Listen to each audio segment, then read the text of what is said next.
Got a lot to do today. Got pigs running loose on the farm. They got out yesterday, day before yesterday, and I picked up the fence to let them go back under. I just put some feet on the ground and I called the pigs to bring them back into the fence. Well, at that point, one of them came back in, one of them would not. I kept calling, and 3 other pigs darted under the fence to escape. The problem is that the pigs are right now in this drainage ditch, and it's just a mess when pigs get into creeks and drainage ditches, and just don't want that. They're also training these little pigs to this bad behavior, but for now, until Evan gets here, I'm going to go work on the tractor. We've also got some repairs to make to the pig training pen north of Dowdle Road, just several little things that kind of fell apart while I was in the hospital. The door does not latch shut here. It looks like it's hitting right here, and so I think if I just unscrew this out, it'll shut better, and if it does, I'll put another washer or something in here. The battery cables aren't tightly clamped to the battery. It's not getting a good connection, so I'm going to replace those. This is why it pays to have friends who are good with equipment. I asked Rick to come out here and take a look at this the other day, and he said, just unscrew this. I said, well, I can't even get behind it. And sure enough, it's got a little torch bit right there. And I loosened it up, and now the door closes just fine. I'll just find a couple more washers like this, put them back to pull that out. These repairs that we're doing on the tractor are really quite simple. However, this is the kind of stuff that drives me nuts, because we went to replace the terminals on the battery because those other terminals were broken. However, then we realized that the battery cable on the other side of the tractor was too short. So my dad went to go purchase one, and I actually had to have one custom made. Then we realized that the batteries were actually dead, so they had to be charged. Then they had to be ordered, and so it would be Tuesday before they actually came in. So we went on to set up the new fence for the pigs, and we had to cut some rebar posts for this new fence. Now, rebar makes some pretty good posts.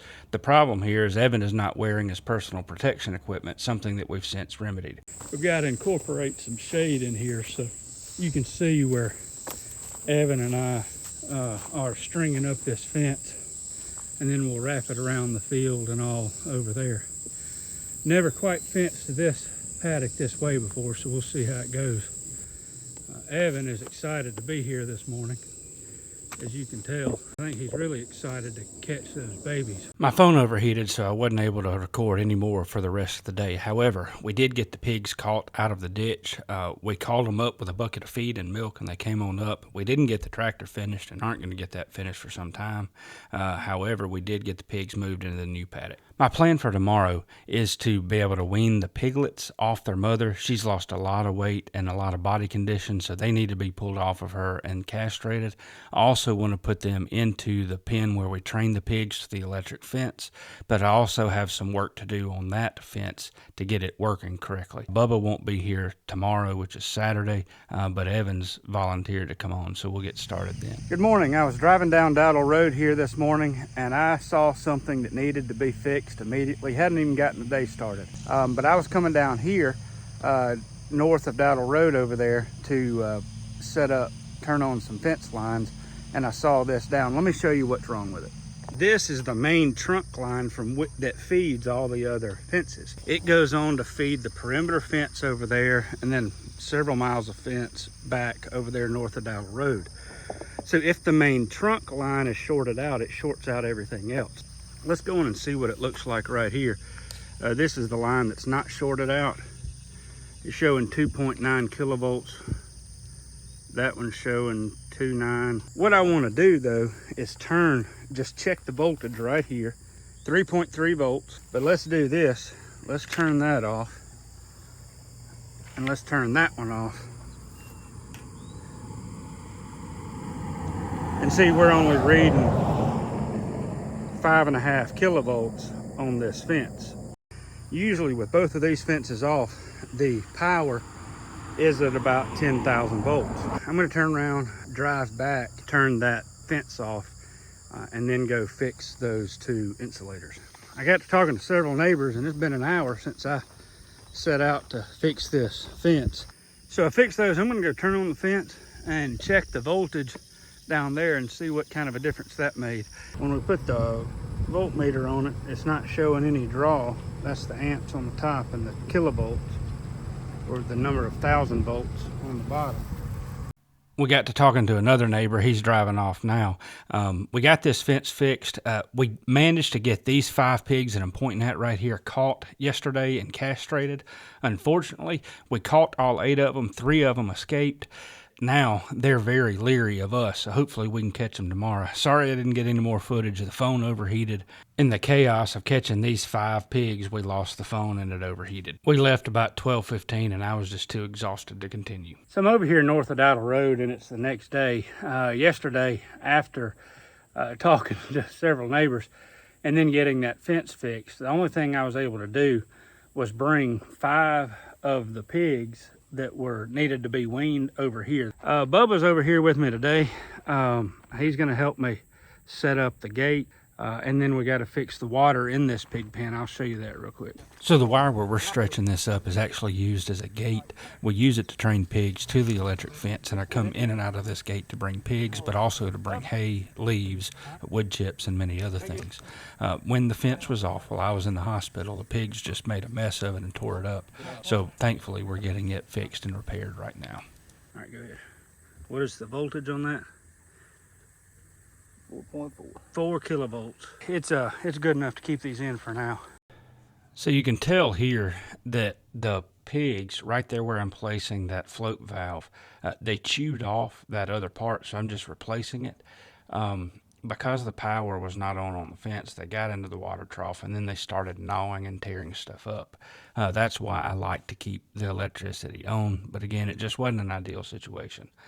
This is something that took about 10 minutes to chase down the different parts around the farm, and then another 5 minutes to actually fix it here. So I'm going to dump this tank to let it clean out the mud and all that's in it. And then we got to go get some water to fill this tank up. Then we'll go catch the piglets. You got it, Bubba. So I came over here and dropped some feed on the ground, and these piglets that are remaining are already there. This is the best way I've found to catch them. When they're not expecting, pick them up by the back leg. It doesn't hurt them, and it's usually pretty easy to grab them and put them in the vehicle. The last piglets in the group tend to be wary. Fortunately, this turned out to be much easier than it normally is. Thank you. This is how we transported the pigs over to the farm. I was not able to set up my trailer that I usually use to haul them, but desperate times call for desperate measures. We got all the pigs off the mamas. We got the water set up. We got the water tank fixed over there north of Dowdle Road. So everything there is in great shape. I've got the Woodmax wood chipper on the tractor right now. I do have cover crops that are going to need to be mowed, or something's going to have to be done with. So Bubba's bringing the tractor around. He's going to help me swap out those 2 pieces of equipment. Usually I do it myself, but it's just a lot of pulling and pushing after surgery. And then we're going to put the starter cable and floor plate back on the big tractor over there, and then we're going to call it a day. It just amazes me how much you can get done when you got somebody to help you, especially when you're not in the best of health. So we got the starter cable on this tractor. Now we're putting the floor plate on. Unfortunately, we did not realize that we were putting the floor plate on in the wrong direction. You can see where the tape in the top left is supposed to line up in the bottom right. Usually it doesn't matter, but there are 2 bolts that cannot go into the floor plate because of the location of the frame. So once we get started, we have to turn this thing around and flip it back around. This is just one of those things that's infuriating when you don't pay attention, and especially when you're tired. So now we switched to fixing the door latch, and we ran into another problem with that. You would think it would take just 2 or 3 minutes to put a bolt and a bunch of washers in. However, you want me to give it a try just to have a different person doing it? Maybe so, because I keep cross-threading it. I think it has something to do with that shouldn't be cross-threaded that far in. That thing I don't think that thing's sitting right. I think that's the problem. We messed around trying to get this thing fixed for another 10 minutes, and as it turns out, it was stripped, and we did have to actually come back Wednesday, and I took the plate off above this. There is a place to unscrew it. It didn't look like there was. I pulled the little nut that's in there out, flipped it around backwards, and then it was fixed. It's Wednesday morning. We've gotten the new batteries installed in the tractor here. I just aired up the tires. It's ready to roll. And In a little while, my dad will be here and we're going to go hook up the bush hog to it. I can't say how great it is to have friends like Evan and Bubba who help you in times of need. Take care. Thanks for watching the videos. Have a great day, and we'll see you on the next one.